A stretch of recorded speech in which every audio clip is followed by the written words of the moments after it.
नमस्कार। जैसा कि सबको विदित है कि विगत कई वर्षों से हम 21 जून को योग दिवस के रूप में मनाते थे, पूरा विश्व उसको मनाता था, लेकिन कोरोना वायरस महाबीमारी की वजह से हम इस योग दिवस को सामूहिक रूप से नहीं मना पा रहे, लेकिन हम लोग व्यक्तिगत रूप से अपने घरों में और आसपास परिवार के साथ इसको हम मनाएंगे। ऐसा हम इसके प्रति हम संकल्पित हैं। जैसा कि कोरोना वायरस बीमारी में इसमें हम जो योगाभ्यास करेंगे उसमें विशेष रूप से कोरोना वायरस को दृष्टिगत रखते हुए रखेंगे, जिससे कि इस भयंकर बीमारी से हम बच सकें। तो सबसे उसी से संबंधित, जैसे फेफड़ों से संबंधित तो गले की बीमारियों से संबंधित उसको कौन कौन से अभ्यास ज़्यादा विशेष रूप से लाभकारी रहेंगे, उन अभ्यासों को मैं यहाँ पर करूँगी। तो सर्वप्रथम हम सबसे पहले फेफड़ों को फुलाने के लिए अपने दोनों पैरों को फैला लेंगे और गहरी सांस लेते हुए हाथों को ऊपर की ओर ले जाएंगे, ऐसे करके और फुलाते हुए करेंगे। इस तरीके से फेफड़ों में हवा भरने की अधिकतम ऑक्सीजन हमारे अंदर जाए, ऐसे इस तरीके से हाथों को फैलाते हुए गहरी सांस लेके बाहर निकालेंगे। ये वाला अभ्यास को हम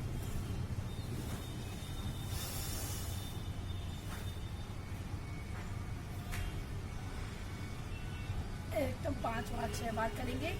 इसके बाद फिर हम वापस आ जाएंगे।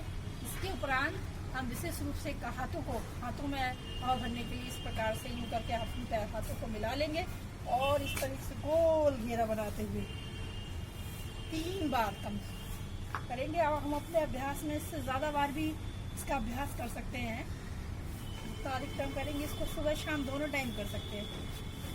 इसमें हमें भी 3 बार करेंगे। फिर विपरीत दिशा में एंटी क्लॉकवाइज इस तरीके से। इससे हमारे फेफड़ों में प्रॉपर ऑक्सीजन अंदर जाएगी और हमारे फेफड़ों को एक नई ऊर्जा मिलेगी, रोग प्रतिरोधक क्षमता हमारी बढ़ेगी। इसके अलावा सभी आसनों का जो सार है वो सूर्य नमस्कार। इसमें सभी आसन एक साथ सभी आ जाते हैं हमारे। इसमें 12 पोज हैं, तो सूर्य नमस्कार को हमें एक बार करें जरूर, और अगर हमारे पास समय है तो हम इसे कई बार रिपीट कर सकते हैं। इसके लिए हम सबसे पहले क्या करेंगे, हाथों की को प्रणाम की मुद्रा में ले आएंगे, इस तरह से नमस्कार की मुद्रा में, और फिर सांस भरते हुए हाथों को पीछे की ओर ले जाएंगे, यूं करके ले जाके इस तरीके से, और सांस भरते हुए आगे की ओर झुकेंगे। 20 उंगलियां एक सीध में, हाथ और पैरों को हाथ से लगाएंगे। धीरे धीरे बाहर निकालते हुए आप दाएं पैर को पीछे की तरफ ले जाएंगे, इस प्रकार से निगाह आसमान की ओर, बायां पैर झुका हुआ, दायां पैर सीधा, निगाह आसमान की ओर। इसी प्रकार से दूसरे पैर को भी आगे ले आएंगे। अब पर्वताकार स्थिति, इस प्रकार से पर्वत के आकार की स्थिति हमारी हो जाएगी और थोड़ी हमारी कंठकूप में रहेगी। धीरे धीरे हम साष्टांग मुद्रा में आ जाएंगे। सूर्य भगवान को नमस्कार करेंगे, कमर का हिस्सा उठा रहेगा। फिर धीरे धीरे धीरे खींचते हुए भुजंगासन की स्थिति में आएंगे। निगाह आसमान की ओर रहेगी, कमर पर विशेष दबाव, पंजे आसमान की ओर।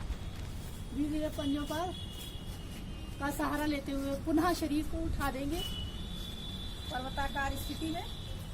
एड़ियां जमीन पर लगी रहेंगी, बड़ी कंठकूप में। दाहिने पैर को आगे की ओर ले आएंगे, निगाह आसमान की ओर, इस प्रकार सीधे। बायां पैर बिल्कुल सीधा, दायां मुड़ा हुआ, निगाह आसमान की ओर। धीरे धीरे दूसरे पैर को भी आगे ले आएंगे, इस प्रकार से माथे को घुटने से लगाएंगे। इस प्रकार से पीछे की तरफ कमर को दबाव, पीछे की ओर ले जाएंगे। धीरे धीरे हाथों का गोला घेरा बनाते हुए उन्हें नमस्कार की मुद्रा में आएंगे और फिर विश्राम करेंगे। इस आसन को हम इस तरह से सूर्य नमस्कार को हम 5 बार करते हैं, जिससे एक सारे आसनों का अभ्यास हो। इसके बाद अब हम करेंगे मरकट आसन। मरकट मीन्स होता है बंदर। तो इस आसन को करने के लिए सबसे पहले हम दाएं पैर को इस प्रकार से उठाएंगे बाहीं तरफ ले जाएंगे और हाथ को वहीं पे फिक्स रखेंगे और गर्दन को बाईं तरफ ले जाएंगे। इस प्रकार से धीरे धीरे सांस भर के ले जाएंगे, धीरे धीरे से पैर को उठाएंगे, वापस ले आएंगे। इस अभ्यास को धीरे धीरे करेंगे, सांस बाहर निकालते हुए नीचे। यही क्रिया हम दूसरे पैर से करेंगे। इसके लिए हम क्या करेंगे, बाहें पैर को पुनः आसमान की ओर ले जाएंगे, खींची करने, उसको मोड़ना नहीं है कहीं। इसके अलावा दाहिने पैर को इस प्रकार से ले जाएंगे। बहुत ही लाभकारी आसन है ये कमर की, लीवर के लिए। अब हम लोग करने जा रहे हैं हस्त पादुक्तान आसन। ये इस प्रकार का आसन है जो महिलाओं के लिए बहुत ही लाभकारी है, क्योंकि ये हमारे हार्मोनल जो डिसबैलेंस है उसको सही करता है और हार्मोन्स को सही कार्य करने के लिए प्रेरित करता है। इसका हार्मोन्स पर सीधा प्रभाव है। तो इसको करने के लिए हम लोग क्या करेंगे, सर्वप्रथम अपने हाथों को पीछे की ओर ले जाए, हाथों को पीछे की ओर ले जाके इस प्रकार से खींचे हुए, बिल्कुल खींचे हुए हमारे हाथों रहने चाहिए। इसके अलावा पैर भी हमारे सीधे एकदम। अब हम धीरे धीरे 9 इंच तक हाथों और पैरों को दोनों को उठाएंगे और सांस भरते हुए दोनों चीज़ों को एक साथ उठाने का प्रयास करेंगे। इस प्रकार से जितना संभव, जितना हो सके उसे रोकने का प्रयास। जितना रोकेंगे उतना हमारे पूरे शरीर पर प्रभाव आएगा। धीरे धीरे बैठ के किए जाने वाले आसनों का अभ्यास करेंगे। इसमें सर्वप्रथम हम एक विशेष रूप से किया जाने वाला आसन है वक्रासन। इसमें हमारी जो है करने के लिए ये बहुत ही लाभकारी आसन। इससे कमर से संबंधित जितनी भी हमारी बीमारियां होती हैं उनको बहुत लाभकारी है। इसके अलावा इसके एक्सरसाइज को करने से हमारे कमर पेट की चर्बी को भी कम किया जा सकता है। तो इसके लिए करने के लिए सबसे पहले हम दाएं पैर को इस प्रकार से मोड़ लेंगे और बाहें पैर हाथ को इस प्रकार से क्रॉस करते हुए पंजे से पकड़ लेंगे और इस दाएं हाथ को हम अपने शरीर से बगल में लेंगे इस प्रकार से और पूरी कमर को पीछे की तरफ इस प्रकार से घुमा देंगे ताकि गर्दन भी, निगाह भी सभी पीछे की ओर जाएगी। इसको वक्र माना होता है उल्टा। अपने शरीर का जो हमारा अधर जो हिस्सा है पैरों पीछे की तरफ मोड़ना है। ये अभ्यास बहुत ही लाभकारी है। इस प्रकार से एक अवस्था ये करेंगे। अब धीरे धीरे वापस आएंगे। अब दाहिने पैर को हम सीधा कर लेंगे और बाएं पैर को घुटने से मोड़ लेंगे इस प्रकार से और दाएं हाथ को यूं इस प्रकार से क्रॉस करते हुए पंजे को पकड़ लेंगे और बाहें को अपने शरीर की बगल में लगा लेंगे इस प्रकार। अब पूरे उससे कमर के हिस्से को पीछे की ओर मोड़ देंगे। बहुत ही लाभकारी आसन है। इसको करने से हमारी किडनी, हमारी स्प्लीन, हमारे लीवर सभी को बहुत लाभ होता है, क्योंकि इसमें और जो कब्ज की शिकायत है उनके लिए बहुत ही अच्छा है। पूरे इंटेस्टाइन सबको नई ऊर्जा मिलती है, सबको एक एक्सरसाइज हो जाती है। इस प्रकार से धीरे धीरे हम वापस आएंगे। इसके बाद हम एक दूसरा अभ्यास करेंगे गौमुख आसन। ये भी एक बहुत ही लाभकारी आसन है। जिन लोगों को कब्ज की वजह से फिस्टुला, बवासीर वगैरह, ये इनके लिए बहुत ही लाभकारी आसन है। इसमें हम क्या करते हैं, गाय के मुख की आकृति बनाते हैं, इसलिए इसको गौमुख आसन कहते हैं। इसमें हम क्या करेंगे, दाहिने पैर को इस प्रकार से मोड़ लेंगे और इसके ऊपर इस प्रकार से बैठ जाएंगे। इस पर अपनी एड़ी पर इस प्रकार से बैठ के दाएं पैर को उसके इस प्रकार से ऊपर रखेंगे और बाएं हाथ को नीचे से इस प्रकार से लाएंगे और दाएं को ऊपर से इस प्रकार से यूं लेके दोनों को क्लैंप कर लेंगे और निगाह को हम आसमान की ओर ले जाएंगे इस प्रकार से। ये बहुत ही हमारे लिए लाभकारी आसन है। इसमें हमारे सभी अंगों को नई ऊर्जा और नया विकास मिलता है। इस प्रकार से वापस अब हम लोग करेंगे वज्रासन में बैठ के किया आसन। इसमें हम क्या करेंगे, दोनों हाथों को इस प्रकार से यहाँ ले आएंगे और धीरे धीरे दोनों पैरों को इस प्रकार से मोड़ लेंगे और हम इस प्रकार से बैठ जाएंगे, वज्रासन की स्थिति में बैठ जाएंगे। ये इस प्रकार का आसन है जिसे हम भोजन करने के बाद आवश्यक रूप से अगर हम 10 मिनट तक करें तो बहुत लाभकारी है। भोजन करने के बाद इस पोजीशन में हम बैठे तो हमारा खाना बहुत आसानी से पचेगा। अभी तक जो हमने अभ्यास किया वो आसन विशेष रूप से हम लोगों ने किए। उसका जो आसनों का हमारे शरीर पर जो प्रभाव है वो विशेष रूप से हमारे हड्डियों पर, मांसपेशियों पर और शरीर के जो हमारे अंग हैं उन पर विशेष रूप से प्रभाव था।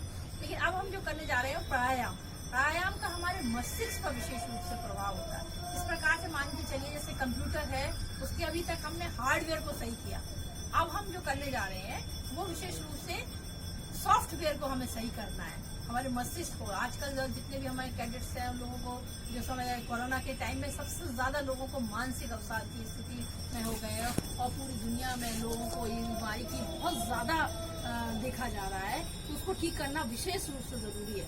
कहते हैं स्वस्थ मस्तिष्क में स्वस्थ शरीर निवास करता है कि अगर हम मस्तिष्क सही है तो हमारा सारा काम ठीक प्रकार से हो जाएगा। तो अब इसी क्रिया में सबसे पहले हम करेंगे जो कोरोना वायरस है, हमारे जो कैडेट्स को विशेष रूप से ध्यान रखना है, लोगों में जागृति लानी है कि जो कोरोना वायरस है वो गले पर विशेष प्रभाव पड़ता है।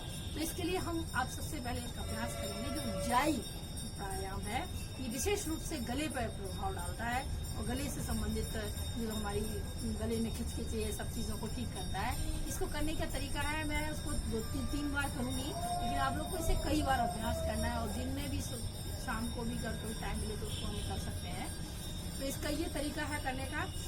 इस तरीके से हम बैठ जाएंगे और करेंगे, गले से आवाज निकालेंगे इस तरह।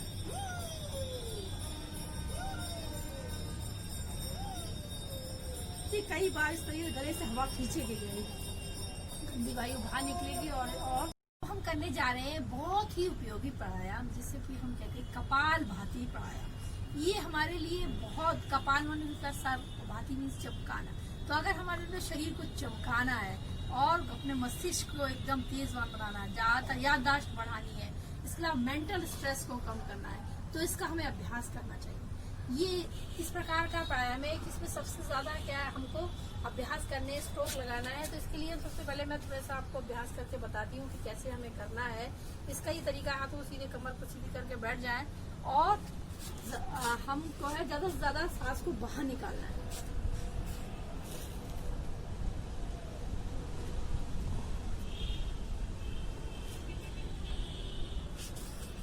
जैसे कि आप देख रहे हैं इसमें मैं अपनी नाभि को रीढ़ की हड्डी में पर लगाना है और ज्यादा से ज्यादा गंदी वायु को बाहर निकालना है। इसको करने से, धीरे धीरे अभ्यास करने से, जो बीमार लोग हैं उनको ये 10 मिनट तक लगातार कर सकते हैं। धीरे धीरे अपने आप, इसमें किसी को बहुत ज्यादा शक्ति की आवश्यकता नहीं होती, हर उम्र के लोग इसको कर सकते हैं। इसको करने से धीरे धीरे हमारा मानसिक तनाव कम तो होता जाता है, थायराइड की प्रॉब्लम नहीं होगी, पूरे हमारे शरीर के सिस्टम सही होंगे। इसको करने में हम 5 मिनट तक करें और 100 उसके स्ट्रोक लगाएं। अगर वो फिर जब हमें लगे कि हम थक गए हैं तो फिर हम दोबारा से उसका अभ्यास करें। इसी तरीके से अब मैं चाहूंगी अब अभ्यास आप लोगों को करते रहना है। अगला जो है प्राणायाम मैं बताने जा रही हूँ, जिसे कहते हैं अनुलोम विलोम प्राणायाम। अनुलोम विलोम प्राणायाम बहुत ही उपयोगी है ये भी, कि जो हमारी ज्यादातर हम जो हमारा वातावरण है वो दूषित है, उसमें उसको वातावरण के दूषित, उसमें अगर हम शुद्ध वायु के अंदर इनहेल करेंगे तो नेचुरली हमारे अंदर बीमारियां कम होंगी और हमारी रोग प्रतिरोधक क्षमता बढ़ेगी। इस अनुलोम विलोम प्राणायाम करने का जो तरीका है उसके बारे में बताऊंगी कि इसमें सबसे पहले हम इस तरह की मुद्रा बना लेते हैं और इस मुद्रा को बनाने का सबसे पहले उसको बनाने के बाद इस तरीके से नाक से लगा लेंगे और यहाँ से हम दाहिनी नाक को बंद कर देंगे। दाहिनी नाक को बंद करके हम 7 बार हम गिनती अपने मन ही मन करेंगे कि 1 से लेकर 7 तक की गिनती में हम सांस को अंदर लेंगे, इनहेल करेंगे और फिर 7 की गिनती तक ही हम उसको रोके रखेंगे और फिर 7 की गिनती तक के में हम उसको सांस को बाहर निकालेंगे। इसीलिए क्या है कि अंदर वायु को अंदर लेना है, अनुलोम, और फिर बाहर निकालना है, इसीलिए अनुलोम विलोम जिसको कहते हैं प्राणायाम। तो सबसे इसका मैं थोड़ा सा अभ्यास करके आपको दिखाती हूँ।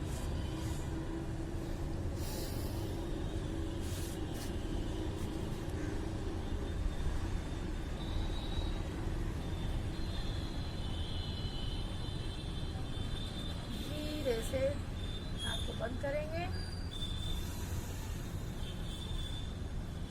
अब दाहिनी नाक से सांस को भरेंगे,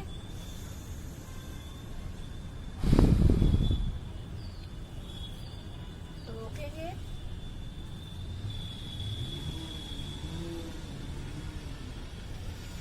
बाही नाक से बाहर निकाल देंगे।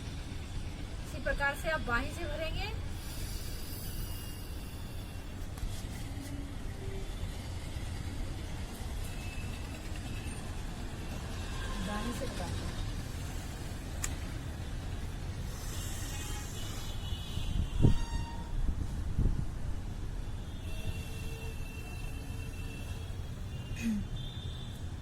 अभ्यास हम जो है लगातार 2 से 3 मिनट तक करेंगे और हम ये इसको लगातार करते रहेंगे तो धीरे धीरे हमें अब इसका अभ्यास हो जाएगा। और इसी के बाद हम करेंगे बहुत ही मस्तिष्क की शुद्धि के लिए जो और याददाश्त बढ़ाने के लिए और शांति के लिए बहुत ही अधिक मानसिक अवसाद को कम करने का, मेंटल स्ट्रेस को कम करने के लिए हम करेंगे भ्रामरी प्राणायाम। भ्रामरी प्राणायाम करने का एक तरीका है, इसे कि भ्रामरी इसलिए कहते हैं जैसे भमरा गुंजयमान करता है, भमरे के अंदर भूं भूं की आवाज आती है। तो इसमें हम क्या करेंगे, हम जो ओ शब्द है उस पर कम, माँ पे ज्यादा देते। ओम जब हम करते हैं तो ओ को ज्यादा तक निकालते हैं, माँ पे जोड़ नहीं देते। इसमें क्या करेंगे कि हम पूरे कान को बंद कर लेंगे और उसके बाद फिर अंदर ही अंदर हम माँ शब्द पर जोड़ देते हुए गुंजायमान करेंगे। इसको मैं 3 बार करूंगी और आप लोग उसको धीरे धीरे अगर इसको करने से कानों पर मस्तिष्क को सूद ऐसा लगता है जैसे पूरे वातावरण में ओम की ध्वनि गुंजायमान हो रही है।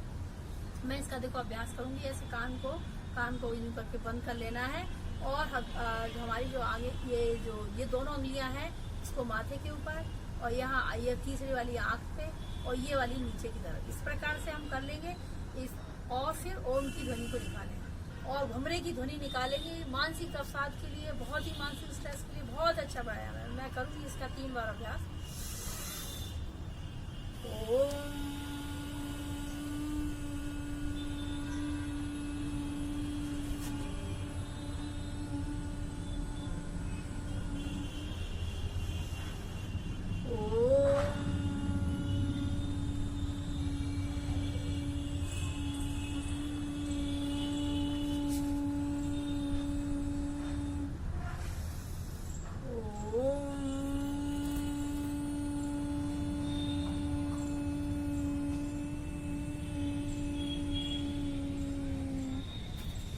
तो इस प्रकार से हमने ये भ्रामरी प्राणायाम किया, बहुत ही लाभकारी प्राणायाम जो हमारे सॉफ्टवेयर को सही करेगा। और हम 3 बार ओम की ध्वनि करेंगे।